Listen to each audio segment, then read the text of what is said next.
starting. Oh, we're live. It's live. This is live. Excellent. This is the best day when things go somewhat to plan. So, guys, I'm joined by Rosi Sexton. In case you don't know who Rosi is, I would call her a pioneer of UK MMA. She's fought in just about every MMA competition that she could fight in, I think. So you got UFC, we got Bellator, we got Bodog. Should probably talk about that nasty leg break, which was going viral as well.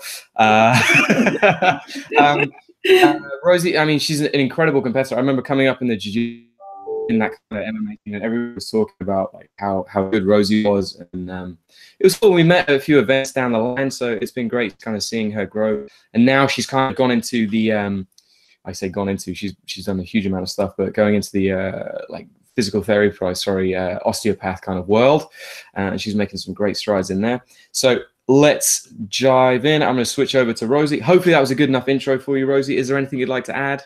No, that's cool. That's cool.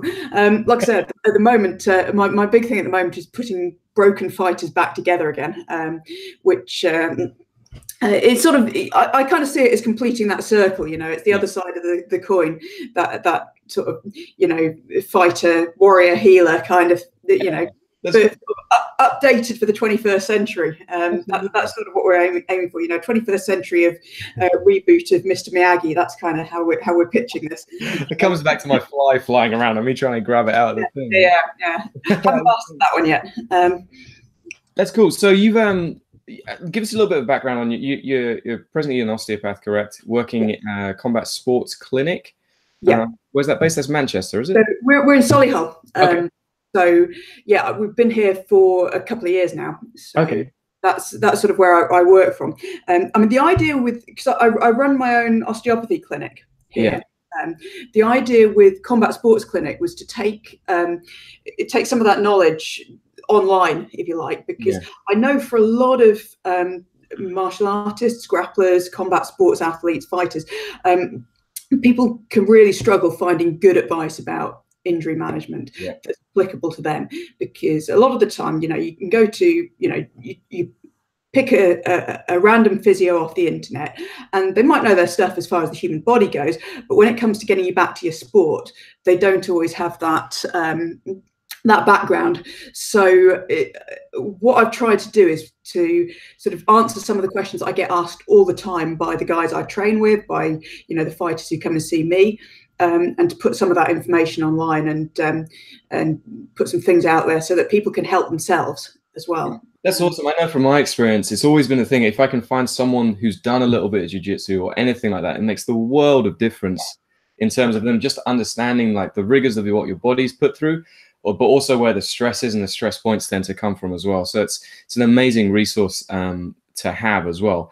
So let's dig into a couple of things then. The first thing, I guess, what are like the most common injuries that you see typically in jiu-jitsu and grappling? That's my first question. I think if once we understand that, then it's easier to move forwards, really. Sure. I mean, with grappling, I see a little bit of everything, actually. There's a really wide range of things that people come in with.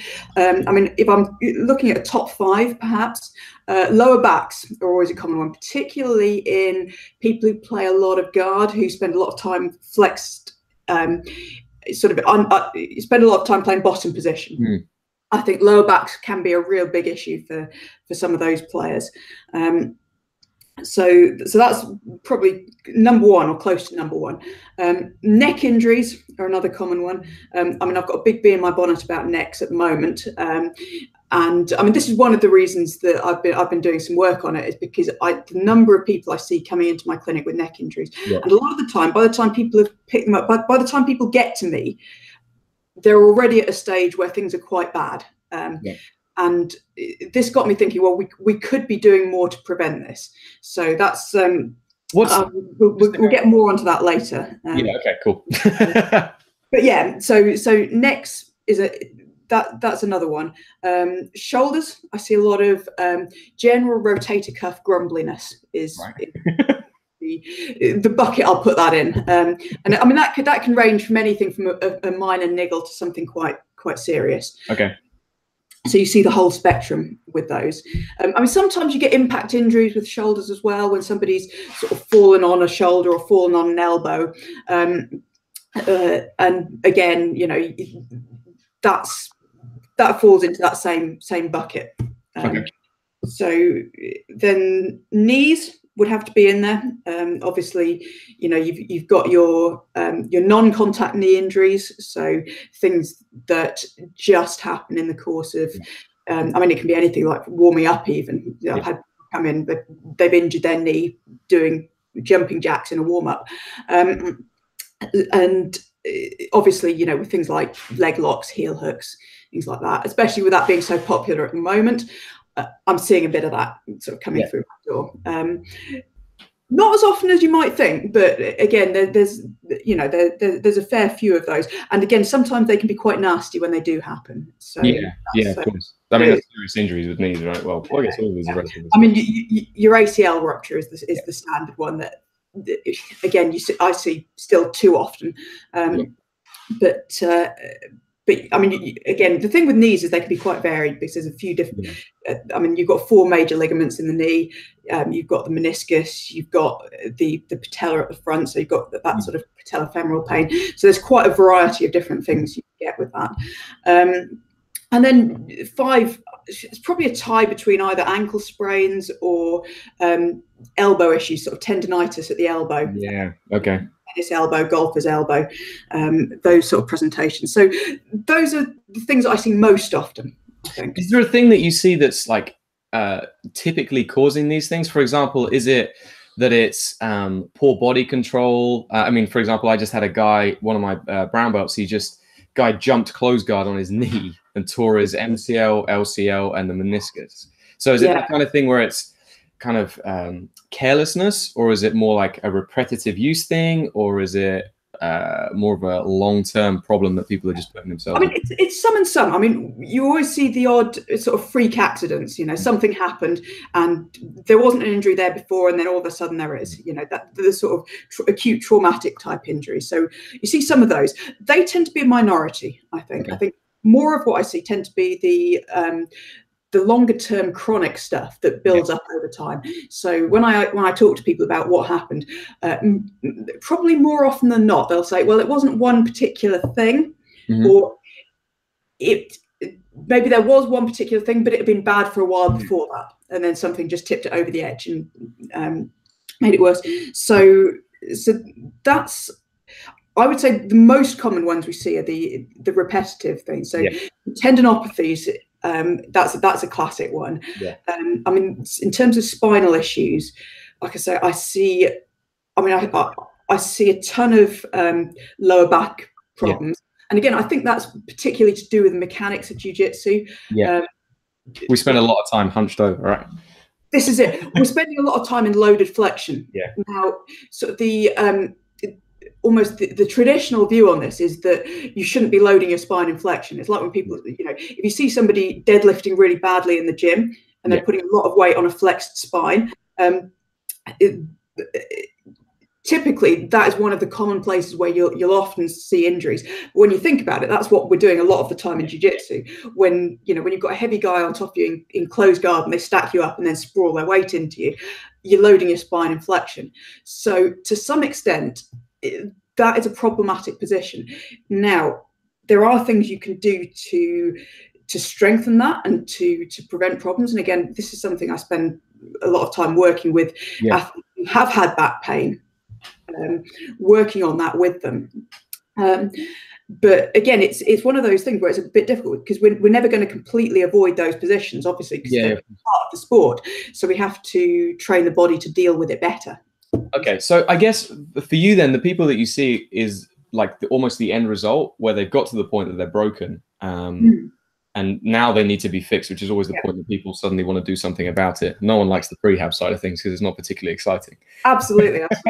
This is it. It's a, can you fix me by Saturday? I've got a comp on Saturday. Can I fix you? I'll be all right, won't I? I'll be fine. I can do that. Yeah, no.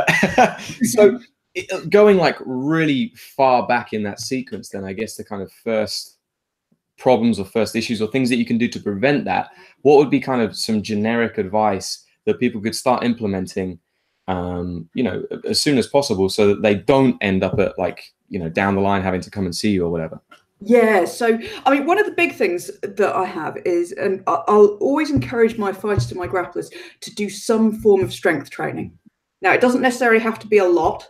You know, I'm not saying that you should replace all of your jiu-jitsu sessions with sessions down at the gym, but I think I mean, generally, I'll aim for a couple of short sessions in a week, with sort of a general all-over strength plan that covers your bases. So looking at, you know, looking at major movements, so things that, I mean, things like, you know, your squats, your deadlifts, a push, a pull. So again, without necessarily getting too in depth, but just doing a baseline level of strength work, I think makes a huge difference. And I notice this a lot with the guys who are more injury prone, tend to pick up more issues. They're almost always the ones who are not doing a good strength plan. So I think that's the first thing that I would say.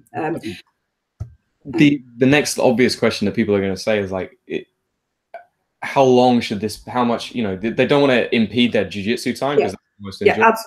Absolutely. Is it just about doing something, like, you know, if you went in and just, because I'm working with Jamie at the moment, and he's just got me like 15-minute sessions. I found massive benefits to that. Absolutely. I can do them regularly. I can do them consistently, which is super important. And I can get like 1 or 2 of the major lifts out. And then I can do them pretty much every day, because they're so short that I'm not drained, and I can still go in and train. I can still do all those kind of things as well.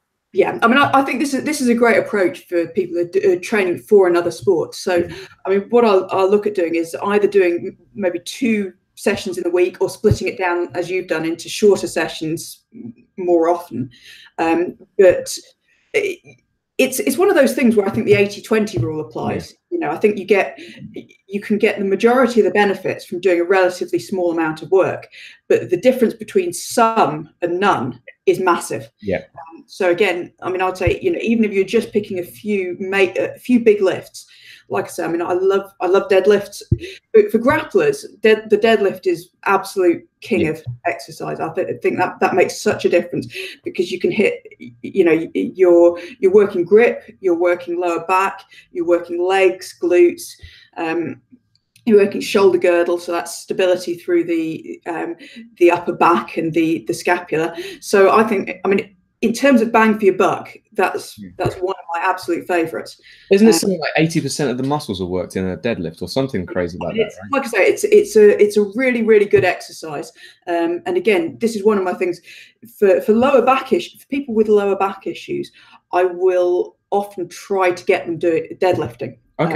Some variation of a deadlift. Now, obviously, if that's an acute lower back problem, if it's we'll be careful how we do that. I'm not necessarily talking about walking into the gym and picking up the bar with 200 kilos on it.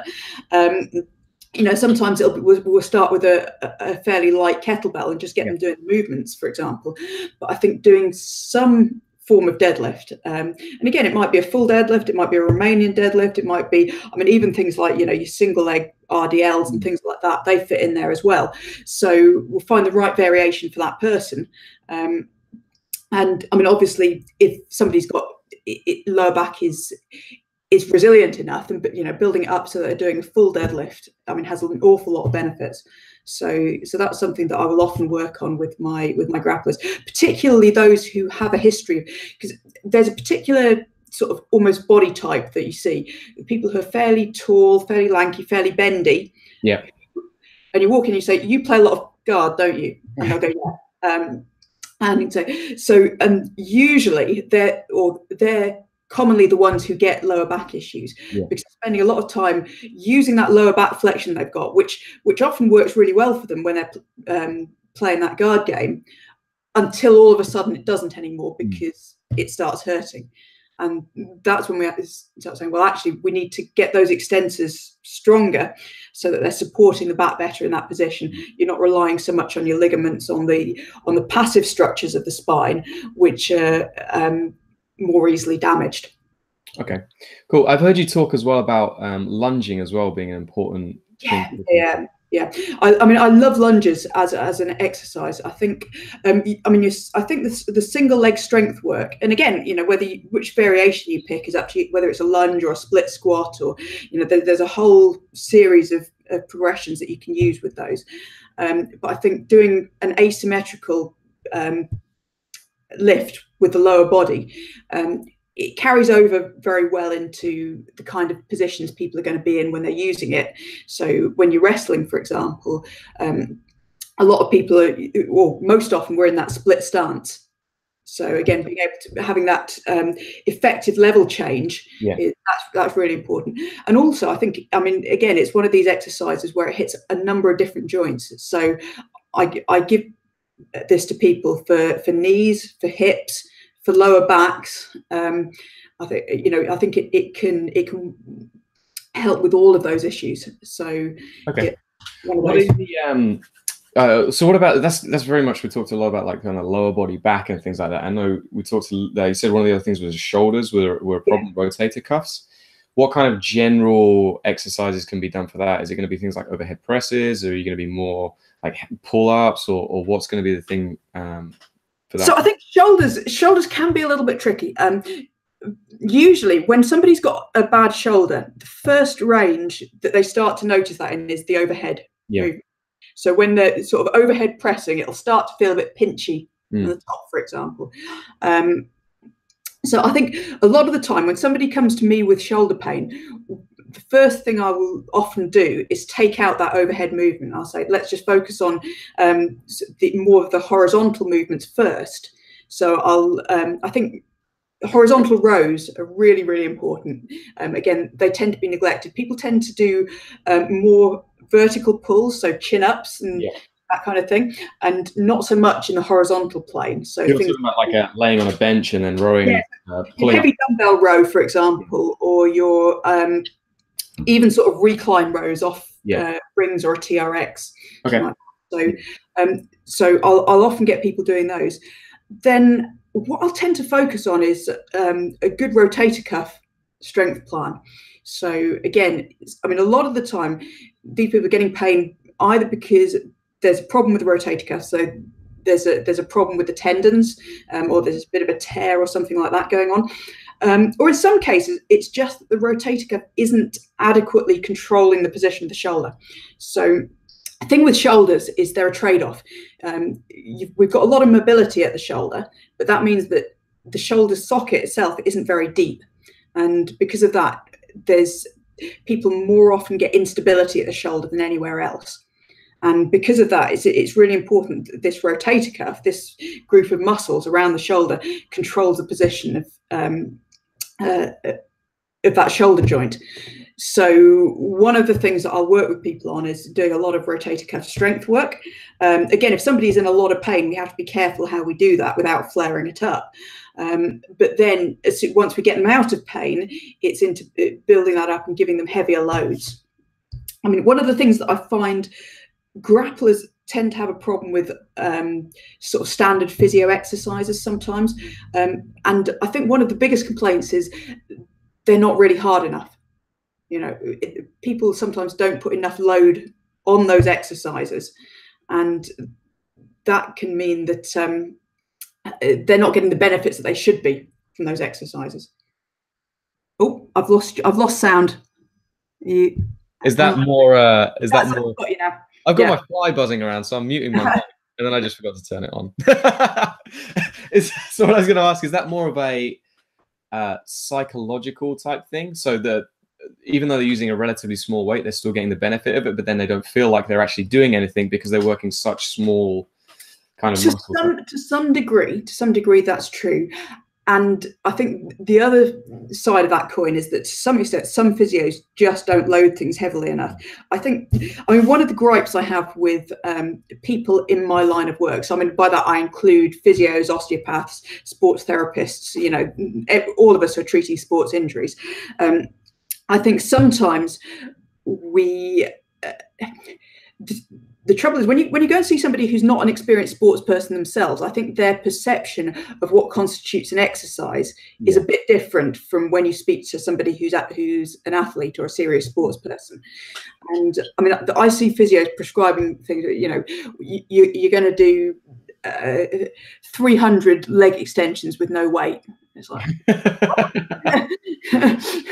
but why would you do that? I'm forever telling my guys, you know, if it doesn't feel like you're doing anything, or if this is really easy, we need to make the exercise harder. You know, you should always get to the end of the exercise feeling like you've done something. If it doesn't feel like you're doing anything, you probably aren't. And I think, again, finding the right exercise for the person is a real key there. It's sort of making sure that we can progress or regress the exercises to find that sweet spot for them. Okay. Cool. So we talked a little bit about strength. The other thing that's going to come up would be like flexibility for jiu-jitsu and whatnot. Because, you know, strength, a lot of people perceive strength, if you're going to be lifting and whatnot, you're going to get like unflexible effectively. And there's so much of a movement in jiu-jitsu about, like, you know, you want to stick your legs behind your ears and be able to suck your toes or whatever. Do you believe that? Do you think that it needs to be worked additionally? Those kind of things. I think a good strength plan will also can also improve flexibility. So you talking about through like range of movement and whatnot? I mean, for example, my favorite way of improving hamstring flexibility is Romanian deadlifts. Okay. So by loading the hamstrings eccentrically, you'll actually find that you'll get a better improvement in length than you will by just static stretching. You mean by eccentrically, I mean you're lowering the weight under control. So with a Romanian deadlift, you're lowering that weight down to the end of range, the hamstring. So the limiting factor is usually when you get that pull at the back of your legs, where it feels your hamstrings are at full stretch, and we're actually loading that end range of movement for the hamstrings. And by putting load on the muscles when they're at or near that end range, that can actually be a very effective way of improving mobility. And not only does it improve mobility, but it improves your functional mobility. So it's the range of movement that you can actually use. So it's all, like I say, it's all very well being able to, you know, I've got some patients who come and see me, super flexible around the shoulder. They've got loads of movement, but they haven't got control of that movement. So when the joint gets towards end range, it all goes a little bit floppy, and it doesn't. There's no use, basically. That's it. They haven't got the control there, and that isn't useful flexibility. So useful flexibility in grappling terms, that's the range that you can control, and that's why I think actually putting load on joints towards those end ranges is a really good way of improving it. So that's something I'll work on with people. So we'll try and work the two things together, so it's not either strength or flexibility. We're targeting both. I mean, I guess when you see like those strongman type people that are doing like full splits and whatnot, and you know, oh, I've lost. Sorry, Rosie. Sorry, my fault entirely. My phone went off. Into my laptop. Problems of live streams. So I guess when you see like what's saying is that the strongman people, you see them like doing full splits and stuff like that. That's part of that working to the full range of movement. I guess with most exercises you can do that. You often see people like doing like half a squat and whatnot as opposed to getting to the full depth. Do you are there any problems associated with going into a full deep squat, or is that just one of those myths that's been told over and over again? I mean, to some extent, yes. I think this is one of those things where individual mileage varies. You know, I think people are built differently, particularly when you start looking at, I mean, the hip is a classic example of this. The hip joint can actually vary in shape quite a lot from one person to another. So you have some people who can get that depth and they're absolutely fine, and you can load the squats at the full ass to grass, as people like to say, and they have no problems. And then you can have somebody else who, when they try and do that, they start getting all sorts of problems. So this is something that I really will address on an individual basis. In general, I don't see any problems with doing a full depth squat. Like I say, I mean, it's kind of old school thinking. There was a phase people went through going, oh, you shouldn't squat all the way down, it's bad for your knees. Yeah. I think that's been pretty much disproved in general. However, there are some individuals for whom I wouldn't go straight there. So if somebody does have knee problems, for example, then we might want to start by taking that bottom range out and then gradually improve that with either a lightweight or maybe even just body weight. Like I said, there are people who I won't load a full squat at the bottom range just because it's not appropriate for them. But in general, if you've got healthy knees, you don't have any problems with it, I don't think there's any reason to think that you're going to mess yourself up by doing that. Is that going to be something that your body kind of tells you about? For example, if you're like, you're going down in a squat and you're feeling pain, then you're maxing out the maximum depth that you have? Yeah. So I mean, in general, I mean, actually, the body will give you very good feedback if you actually listen to it. I think the problem we tend to have as grapplers is that a lot of the time we're trained to ignore what our body's telling us. Yeah. We sort of, but I think when you pay attention, your body will let you know. It's like, this doesn't feel good. This doesn't feel right. Yeah. And that's always a signal, from my point of view. Back off a little bit. Just stop there. Let's maybe deload it. We'll take some of the weight off. We'll have a look at that movement. We'll see if we can. So it may not be that you can't do that at all. It may be that we need to think about how you're doing it. Maybe we change your mechanics slightly, for example. Okay. Cool. Okay. So I guess just to kind of recap a little bit, we've talked a little bit about the major injuries that you see being lower back, neck, knees, elbows / ankles, and rotator cuff, right? And then we've talked a little bit about one of the best prehab things you do is your strength exercises, and then trying to work the range of movement in those strength exercises to help with the flexibility and usable strength, I guess, or usable flexibility as much as anything else. Okay, perfect. Is there anything? I don't want to get into too specific because I know it's incredibly personal to the individual. Is there anything else that you would advise that people do to kind of at day one to prevent any injuries from happening? Is there supplementation benefits? Is there anything you can do like that? So I don't particularly advise on supplements. I think there are some supplements that may give some benefits for some people. In general, when it comes to nutrition, I'm very much a fan of keeping it really simple. Somebody on the thread actually was asking about digestive issues in grapplers. I said the biggest digestive issue I see with grapplers are these fad diets. Yeah. I think most digestive problems are caused by somebody listening to something on Joe Rogan, or I mean, no offense to Joe Rogan, but or a similar podcast. Something's come up, and all of a sudden it's all about that. That's the next big thing.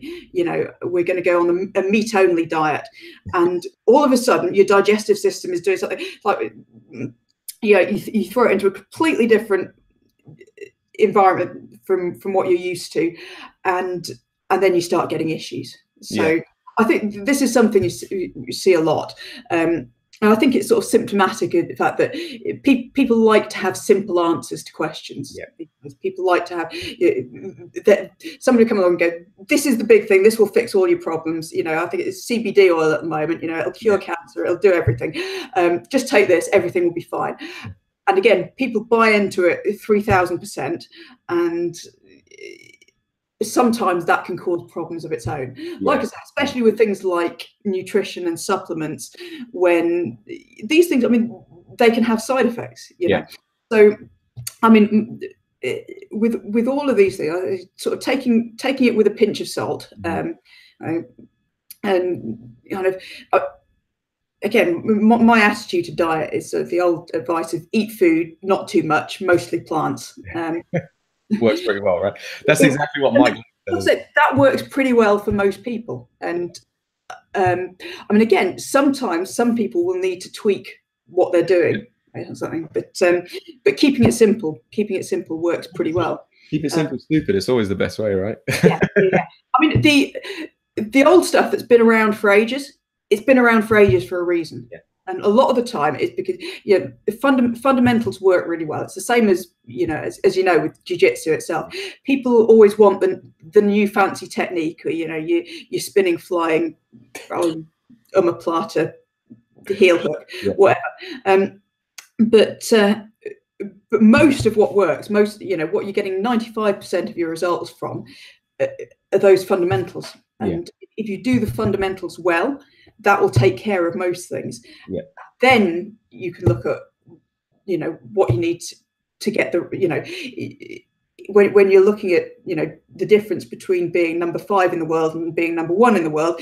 Yeah, sure, we can look at tweaking these extra bits and pieces, but make sure you've got the fundamentals in place first, and that's a big thing. Cool. Okay, let's dive into some questions from the group. So Margot was asking, what's your idea of complete practice?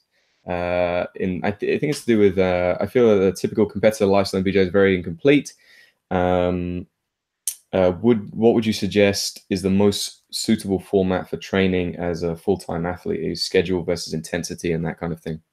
I mean, this is an interesting question, actually. This got me thinking this morning when I was reading this.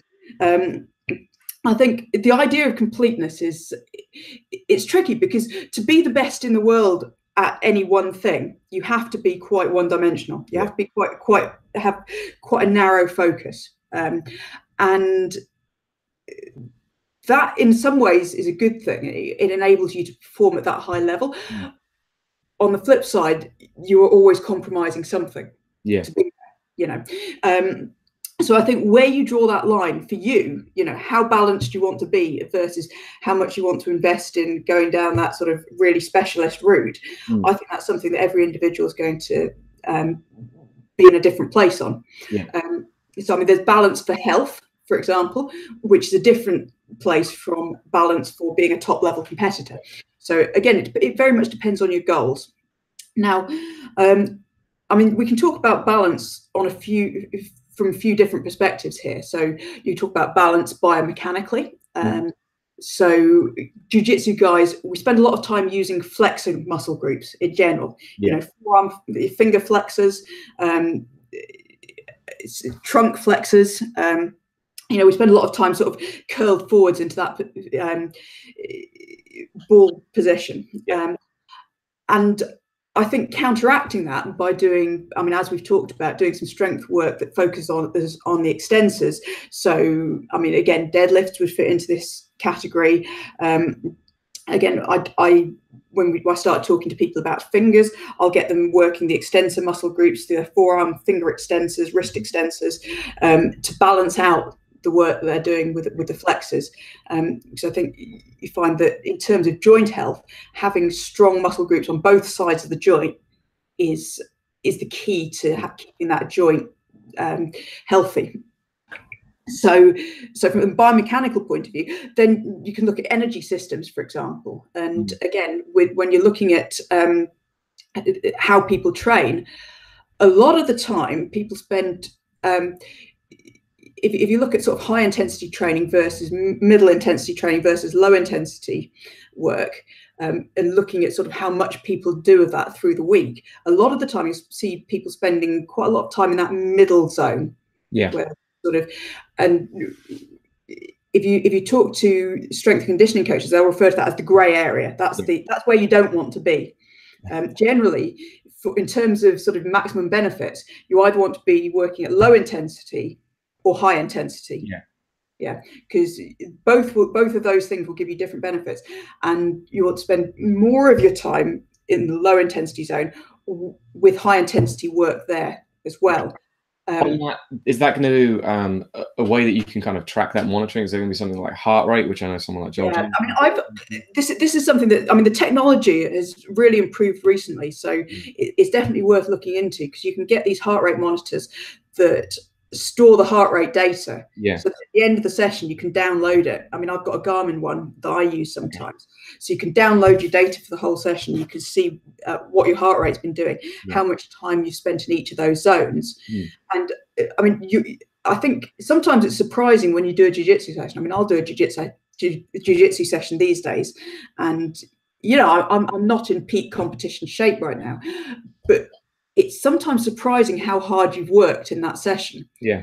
And then you see people doing that day in, day out through the week, and then they wonder why they're overtraining and they've not got any energy. You know, go, well, actually, maybe you need to put some low intensity days in rather than doing everything.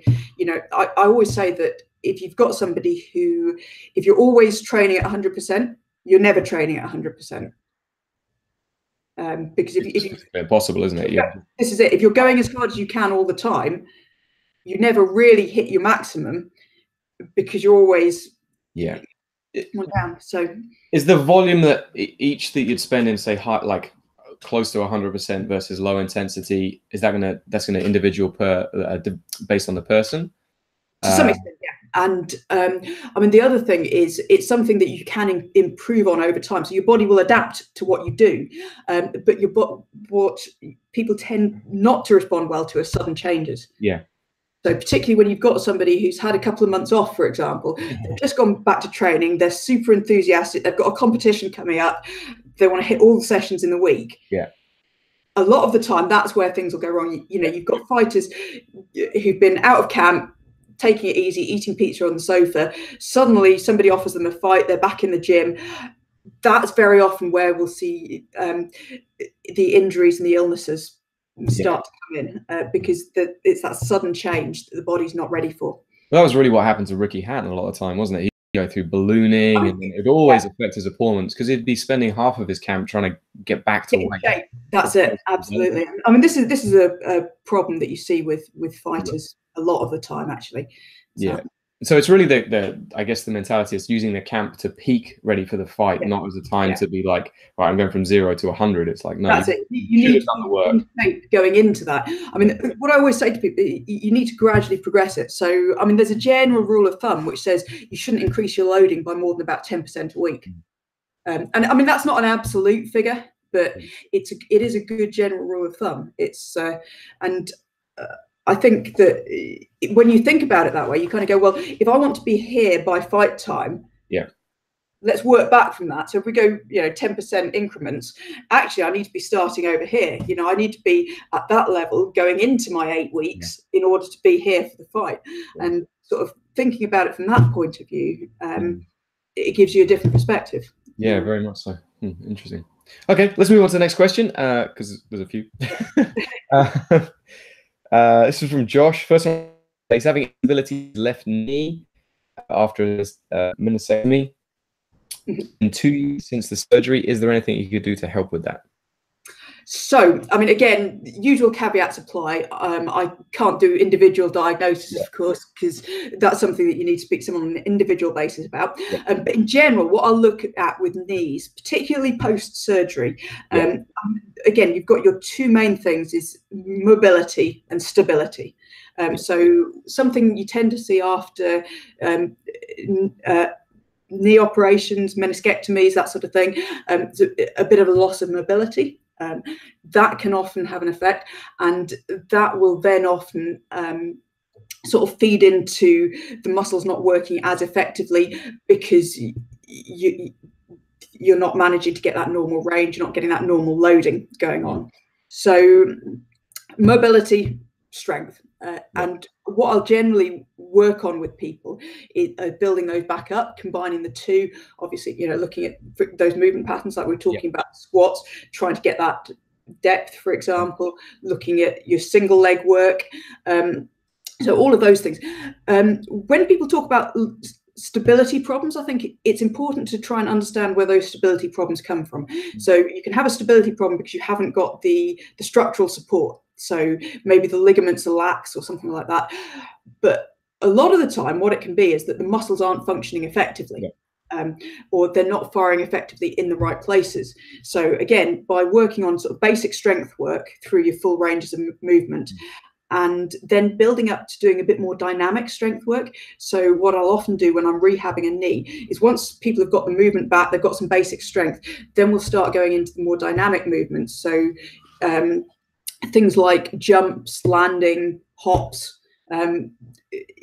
direction changes, all of those things, which I think again are really important, and that often gets neglected out from the basic rehab. So that's something I will tend to look at with people. Is that going to apply like across the board to a certain extent? So if you've got an elbow injury, it'd be a similar sort of structure development. Yeah, I mean, that's a basic process. So again, we're looking at getting the mobility back, getting the strength back, and then getting the ability of those muscles to respond to what's going on around it, to those external forces. And again, that's particularly important when you're looking at a contact sport like jiu-jitsu. Okay, perfect. So the second one that Josh is asking is, he suffered a herniated disc, L5S1, about 6 years ago. As a result, has sciatica. Love sciatica. He now over the pain, but still gets weakness, mostly after high intensity training. Any suggestions? Yeah, so I mean, again, disc injuries and lower backs is one of the standard things that I see a lot. Yeah. And one of the things we want to look at is increasing that strength. People often get worried about lifting when they've had a back injury because they're worried that it's going to make it worse. And I always say to people, actually not lifting is more dangerous, because sooner or later you're going to put load on it, and especially in jiu-jitsu, and if your back isn't strong enough, that's when we tend to get the problems. Yeah. So what I will do with something like that, we'll start by strengthening the spine in a neutral position. So again, starting from where people are, what they can do safely at that point, and then gradually progressing it. Once we've got their spine strong in neutral, again, for jiu-jitsu in particular, we need to start reintroducing that flexion, so that bending forwards. And again, this is where sometimes your standard traditional rehab falls off the rails a little bit. Yeah. Because again, the old school thinking is flexion is bad. Yeah. And again, the problem with that is you are going to end up in a flex position, and if you haven't trained to deal with that, if you haven't conditioned your back to deal with that, that's when you're going to get the problems. So what I'll start with is start by getting people doing some basic mobility work, getting the basic movement of flexion back, and then we'll very gradually, very carefully start putting some load on that. So I'll usually start with isometrics first, because that's the safest way of doing it. It tends to be quite well tolerated. So we'll get people in a flexed position, just pushing back against hands or loading it lightly. Again, I've got various ways of doing that with bands or weights and things like that. And then we'll start getting them moving into and out of that position.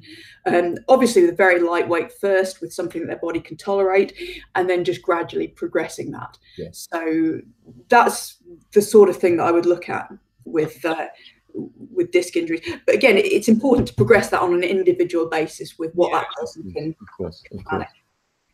So the next one is Dan. He's asking about his LCL grade 3 tear. This is the guy that I said someone jumped guard on him. Really messed him up. I guess we kind of talked about a little bit with the squatting side of things in the previous question as well. But his question is actually the second part, which is important, is how long until he should get back into jiu-jitsu training? Right. So with ligament reconstructions, it's particularly important to follow your surgeon's advice, because it can vary depending on the details of the procedure. Yeah. So this is, I always say, get your surgeon's advice on how, because they should give you rehab guidelines. You know, how long is it until you can do all of these various things? And in the early stages with ligament reconstructions, you do need to protect that graft so that it can strengthen. So this is one of the places where I would say that you need to follow the guidelines rather than just going with how it feels. Yeah. It's sort of one of the exceptions to that general rule. Okay. But yeah, again, I would tend to sort of follow the same basic rehab structure while sticking with those guidelines. Yeah. And I mean, usually with, ACL reconstructions are the ones that I'm more familiar with in terms of the people I've worked with myself.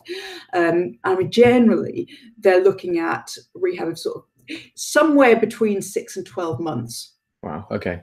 Right. So, and that can vary from individual to individual. It can vary depending on how religiously someone does their rehab as well. You know, I mean, it's one of those things where if you do everything correctly, you can speed things up to a degree. But oh wow.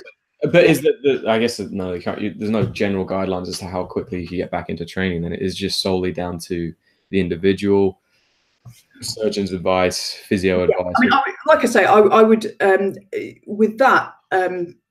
I would always speak to the surgeon first of all. I mean, if I'm working with somebody who's had surgery, I will try and get the advice from the surgeon on the procedure that they've had and what they would like in terms of the rehab. I mean, I've got one lad who I've been working with a lot. Actually, he had a bone graft, so it's a different procedure. Yeah. But I actually spoke to his surgeon and sort of talked through, right, what can he do? How long before he can do this? And he gave me the general guidelines. And then I went away and did the rehab plan with him. And that worked really well because, again, it's one of those things where it's a team effort. You need to have everyone on the same page with that. Okay. Cool. Oh, I jumped past one. Jerome's asking just general advice on posture. Yeah, I mean, if you got anything, that's going to be a general one for most people. I think everybody got terrible posture, me particularly. I mean, I think the thing with posture, there's two things. People worry about when they're, I mean, for example, if they're sat in a chair, if you've got a day job, you know, sat in front of a computer for large amounts of time, you know, everyone tends to end up a little bit like this, sort of hunched over. The problem tends to be the amount of time you stay there rather than the position you're in. So I always say to people, you can have the best posture in the world. You can have, you know, your perfect position, whatever that might be. But if you stay there for too long, you're still going to get problems. So any position you stay in for a prolonged period of time, what the body needs is movement. Right. I always say I'm much more interested in whether somebody has mobility and they're able to get the range of motion they need for their everyday tasks and things like that. So with something like kyphosis, for example, what I'm looking at is the mobility. So trying to keep as much mobility and extension as possible, and also strengthening those muscles. Because again, if you've got quite a curve in your upper back, so you're hunched forward, those muscles are on stretch, which means they're already not going to be functioning quite as effectively as they would be in a sort of more neutral, quote unquote, position. So again, what I want to focus on is making sure that we're loading those muscles and that we're strengthening those muscles, so we keep as much strength as possible there. And I think a lot of the time when you do that, suddenly people feel a whole lot better. And actually the position of the spine, the thing is, we all have spinal curves, and they vary from one person to another. So some people have a more pronounced curve than others. Some people have a curve left to right, so a bit of a scoliosis. Most of the time, that doesn't affect us. Most of the time, our bodies can compensate and can adapt to that quite well. Sometimes it gets to the point where it becomes a problem. So usually, what we're looking at doing is enabling the body to cope better with those variations. Okay, cool. Sheldon's asking, he got knee barred a little while ago by a spaz, and he's got some instability issues. His advice to the physical therapist was do not do BJJ in judo and avoid sudden instabilities, so the ligaments get time to heal. Oh my God, went back to, this is a long one. God, bro, I didn't realize it was that long. But will strength training basically what are your recommendations for your approach on healing if you've been injured? And is strength training something that's going to be beneficial to that? I think that's the kind of general gist of his question. So strength training, yes, absolutely. So putting load on a joint, we know that for ligament healing, we need to be loading that joint. We need to be moving that joint. We need to be putting load on it. Otherwise, it won't heal as well as it can do. So the short answer to that is yes. Now, in terms of going back to jiu-jitsu, there are different schools of thought on this. My personal view is I would rather keep my guys on the mat as much as I can. The reason for that is if we stop someone training, what usually happens is they spend 3 months sat on the sofa watching Netflix. The pain goes away, they go back to training, and they suddenly think they can pick up where they left off. And usually that's where things go wrong. That's where you get these repetitive injuries that keep coming back. What I would rather do is keep that person training as much as possible and then gradually progressing what they're able to do. Right. So,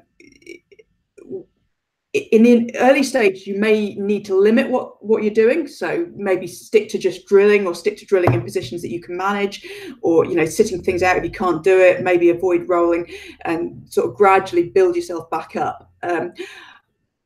The difficulty is when you've got a sport like jiu-jitsu, there is an element of unpredictability there. Yeah. And it's all very well saying, just avoid the stuff that hurts. But the problem is, sometimes by the time it hurts, you've already done it. It's too late. And that's where, I mean, again, I think things like progressive drilling and learning how to grade your effort and how much force and intensity you're putting into something, that's really important. And again, that's something that I think people need to be learning when they're healthy, ideally, so that you can say, right, I'm going to go 40%, or I'm going to go 60%, and you've got that. You can grade that intensity like that. And if you've got somebody who can do that, it's much easier to get them back on the mat than when you've got somebody who it's all or nothing. They're going, or they've stopped. You know, they've got two gears.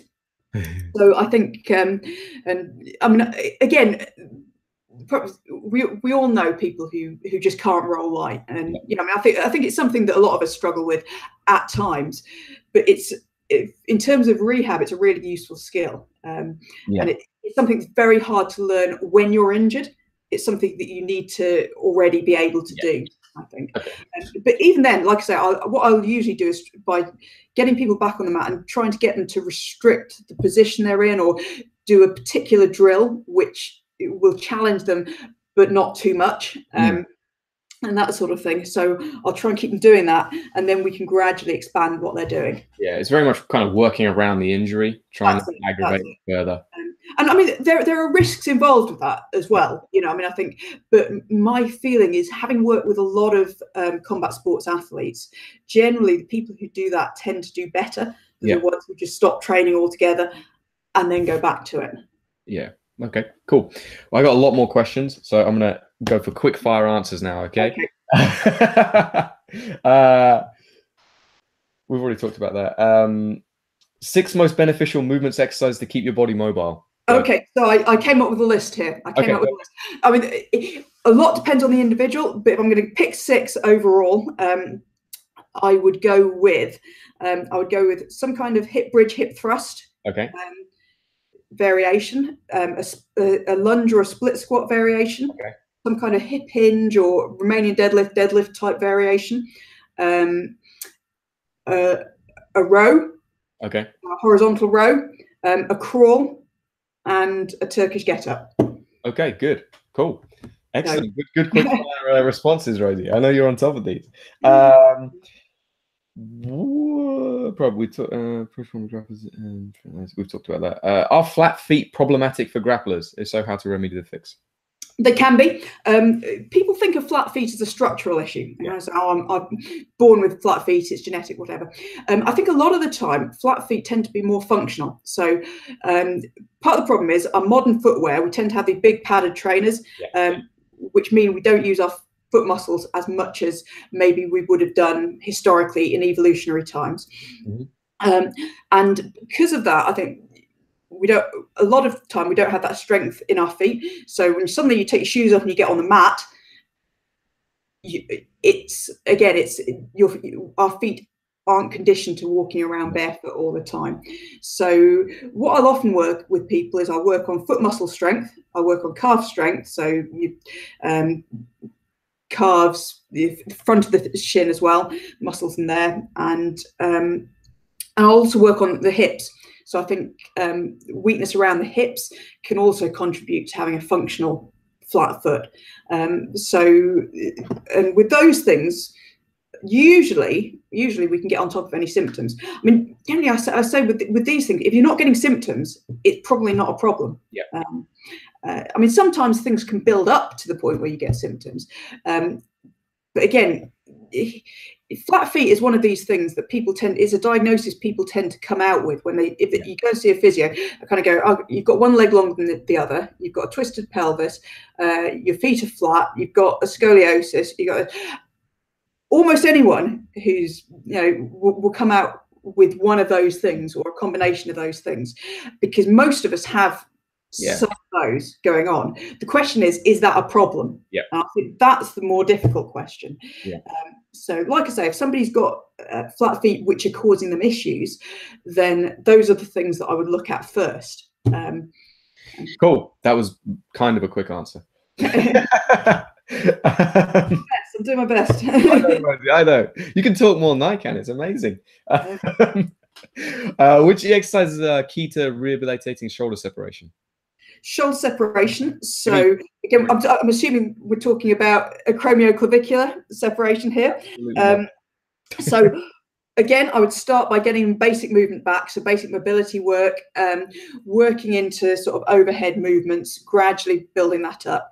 We want to look at scapulothoracic stability. So again, I'll get things like rows, basic crawls, that sort of thing. And gradually building up to more overhead work, that's likely to be later stage. Also, your basic rotator cuff rehab is going to come in there as well. So any of your, the standard shoulder rehab program really is going to be useful there. Which I'm sure you're going to have very soon, right? Yeah, that's next on my list. Perfect. Which people in grappling which people in the grappling world do you look for inspiration, information into relation to recovery, injury prevention, and rehabilitation? Good question. There's lots and lots of people who I borrow ideas from. I mean, that's the great thing about ideas, is they sort of, you pick up ideas from lots of different people, and generally we're sort of all developing all of the time. Yeah. I mean, if I'm to name names, John Will is somebody I find particularly useful to spend time with, because I love the way that he organizes his material and the way that he thinks about things in a structured way. And I found that quite useful in applying that to the way I think about rehab as well. So that's something. I mean, in terms of people who've been putting out rehab specific stuff, I know Stephen Kesting's been putting out some.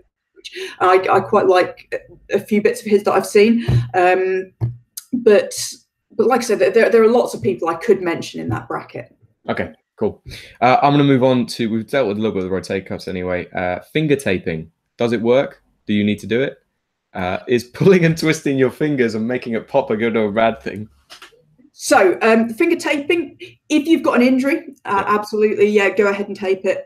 I think it does provide some degree of protection. Make sure you're taking the tape off when you're not training. And I think it's important to keep mobilizing, keep that mobility going. So I'll get people taking the tape off, making sure that they're mobilizing, and strengthening the finger extensors as well. Those are things that I'll look at. Have you tried those bands that go the opposite way? Yeah. I love those. I work with climbing as my other sport, so I work with quite a lot of climbers. And again, I'll get them doing similar things, because you're working flexors so much that I think putting some balance through that's really important. So in terms of clicking your finger joints, somebody did a study on this recently, actually. There's this old wives' tale that if you click your finger joints, you'll give yourself osteoarthritis. There's no evidence for that. Right. The most risky thing about clicking your finger joints is being punched in the face by the person next to you. Aside from that, go ahead. Feel free to. You'll be fine.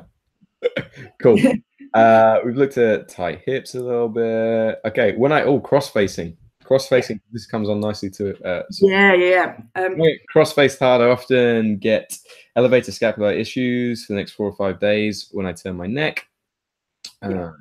He gets smashed quite a bit. What exercises, if anything, do you think can help? Yeah, so this is sort of a standard grappling neck issue, and I see these all the time. So what I've started doing is giving people a basic neck strength program. Right. So, as with most of these things, I will typically start with isometrics. So I'll start really easy, just getting people pushing their head against the hand, side to side, backwards, lying on a bench, tucking your chin in, holding the head just slightly over the bench or even over the end of the bench. That's quite a good way of working the muscles on the front of the neck. So I think that can make a really big difference. And then from there, this kind of comes on to my next thing, which is I've put together a program of strength exercises. Lovely segue, isn't it?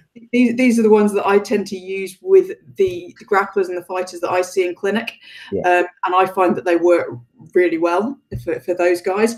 So that's the video that we've put together. So if you're interested in that, check out our website, Combat Sports. I'll post the link as well below. Don't worry. Pardon? I'll post the link below as well. It'll be excellent. So the program. I'm guessing that you're going to put together a lot of the different programs, so it can be almost like pick and choose. I've got a knee issue. These are going to be some things that can help you with that knee issue. Yeah. So I mean, what we're working towards is, like I say, I started with necks because I mean necks is a particular one that I've got a soft spot for because I have a neck injury. So it's something that I've spent a lot of time thinking about, trying to keep myself away from the surgeons. And I've come up with some things which I think work really well. So this is what I'm putting out there. But the plan is to then go, I mean, I've got a lot of thoughts about lower back rehab that's specific for grapplers, for fighters, shoulder rehab, knee rehab. So like I say, we're planning a series of these, and we're going to be looking at getting those up there. Yeah, that's an incredibly useful resource for anybody. I know it's the stuff that's not particularly fun, which makes it hard, but it's just so important for like your longevity. Yeah, it's frustrating, but it's one of those things that you just have to do. And I think having someone who's in the jiu-jitsu world doing it as well will make such a big difference. It'll be so. I mean, one of the things that I try and do is make it as specific as I can to the sport. So we don't just do gym exercises. So I mean, I cover the basic exercises, but then I'll also start looking at jiu-jitsu specific positions and situations and get people drilling in those positions as well. So I mean, this is something that I look at on the video actually, is sort of how you can cross over, take those isometrics out of the gym or out of the rehab room and onto the mat. So one of the things that I suggest is getting people warming up by doing a basic guard drill where you're sort of keeping your head in the middle in guard, and the other person's trying to stuff the head, and you're resisting that. So again, it's on the one hand, it's a neck strength exercise. On the other, you're also looking specifically at that position. So it immediately becomes more relevant to what you're doing. No, sounds great in terms for I'm always looking for things like that as an instructor that I can take into my classes and be like, well, I know this is also helping you. It's not just about developing your jiu-jitsu, it's about developing everything else around it as well. So it's like neck strength and those things. And again, it makes it more palatable. So, it's like hiding the vegetables in the pasta sauce. It is exactly like that. Okay, perfect. Rosie, I think that's all I've got time for anyway, unfortunately. But thank you for talking to me. I learned a lot and I really appreciate your time. Brilliant. It's been fun. It's been fun. We should do it again sometime. Absolutely, Rosie. Next time for sure. I'll talk to you soon. Bye-bye. Bye.